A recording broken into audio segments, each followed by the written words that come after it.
Assalamualaikum warahmatullahi wabarakatuh.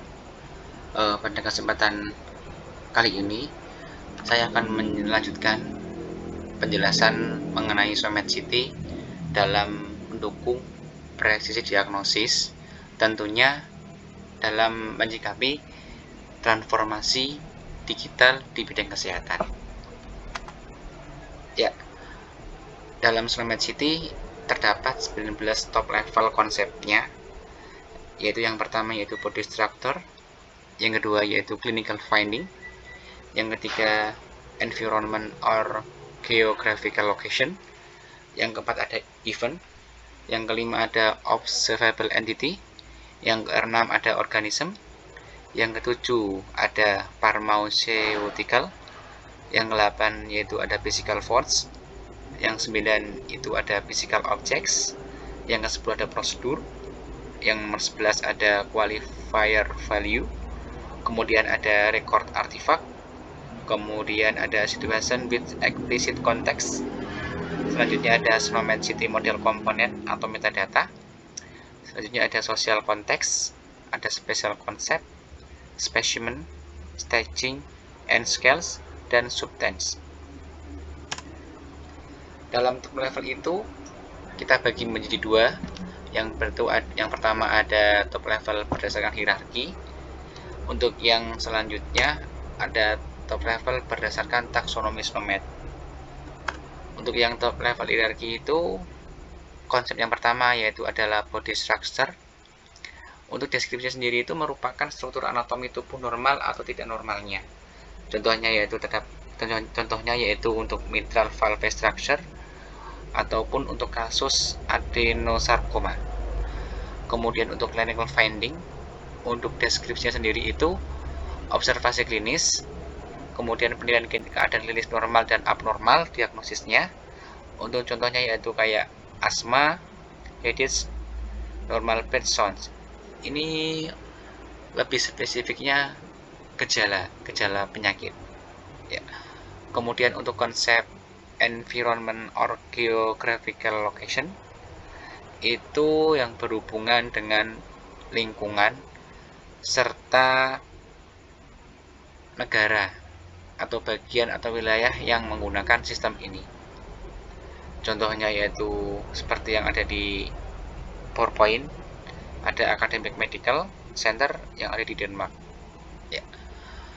Kemudian untuk konsep event sendiri itu kayak kita merepresentasi kejadian. Tapi ini tidak termasuk prosedur dan intervensi. Ya. Untuk konsep selanjutnya yaitu observable entity, atau kita dapat menyebutnya pertanyaan atau penilaian yang dapat menghasilkan jawaban atau hasil. Contohnya yaitu ada systolic blood pressure, color of iris, atau jenis kelamin. Untuk selanjutnya itu ada organism. Untuk organism ini di kedokteran umum dan kedokteran hewan. Contohnya yaitu untuk Streptococcus pyogenes, beagle, Texan, cat breeds. Untuk konsep pharmaceutical biologics itu biasanya terkait dengan produk obat. Contohnya yaitu ada amoxicillin, paracetamol, dan lain sebagainya. Untuk konsep selanjutnya yaitu ada physical force. Ini biasanya berhubungan sama kekuatan fisik yang dapat berperan sebagai mekanisme cedera. Untuk yang selanjutnya yaitu physical objects, benda fisik alami dan buatan manusia, prosedur, aktivitas yang dilakukan dalam layanan kesehatan. Contohnya yaitu ada operasi appendektomi, terus ada fisioterapi, ada subcutaneous injection, dan lain sebagainya. Kemudian untuk taksonomi SOMAT sendiri, untuk konsep yang pertama yaitu qualifier value. Ini biasanya untuk nilai untuk beberapa atribut SOMAT City, di mana nilai tersebut bukan subtipe dari konsep tingkat atas lainnya. Seperti contohnya yaitu ada left, abnormal result, sama severe. Kemudian ada record artifacts, konten yang dibuat untuk tujuan memberikan informasi kepada orang lain tentang catatan peristiwa atau kejadian. Biasanya ini digunakan untuk rekam medis tentang kesehatan manusia atau masukan dari entry-nya, termasuk contohnya yaitu ada family history sections. Yuk.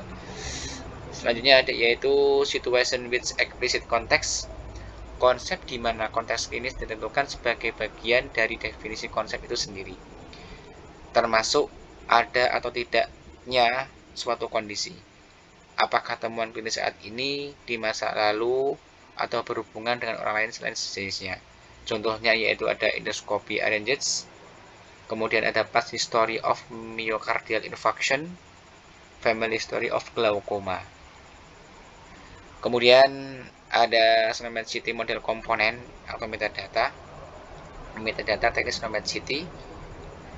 Selanjutnya ada social context, kondisi dan keadaan sosial yang signifikan terhadap perawatan kesehatan. Selanjutnya ada specimen, entitas yang didapatkan dari pasien untuk pemeriksaan atau analisis. Misalnya ada urin specimen atau urin rutin, kemudian ada prostate needle biopsi specimen. Selanjutnya yaitu ada staging and scales, skala penilaian dan sistem stadium tumor. Kemudian ada substance, mewakili zat secara umum, konstituen kimia dari produk farmasi atau biologis, zat tubuh, zat makanan, dan zat diagnostik. Ya, ini merupakan komponen dari Smart City konsep, yaitu ada description, di mana description itu meliputi fully specified name atau FSN, dan di sini juga terdapat sinonim. Ya, kemudian yang kedua yaitu komponen tentang relationship, baik itu atribut langsung yang berhubungan dengan FSN itu sendiri.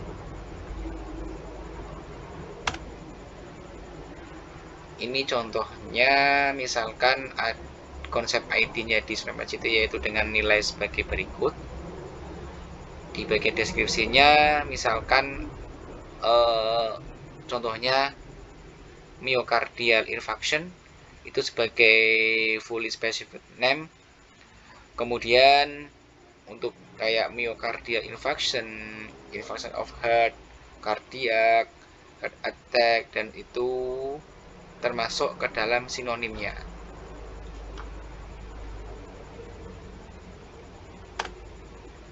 Ini cakupan konsep pada Smart City.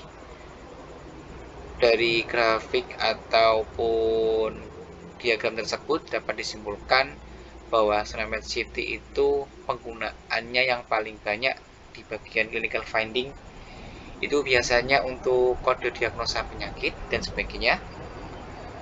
Kemudian yang kedua ada di prosedur, biasanya terkait dengan tindakan medis. Yang ketiga yaitu ada di body structure. Ya, sekian yang dapat saya sampaikan mengenai Smart City. Kurang lebihnya saya mohon maaf. Terima kasih. Wassalamualaikum warahmatullahi wabarakatuh.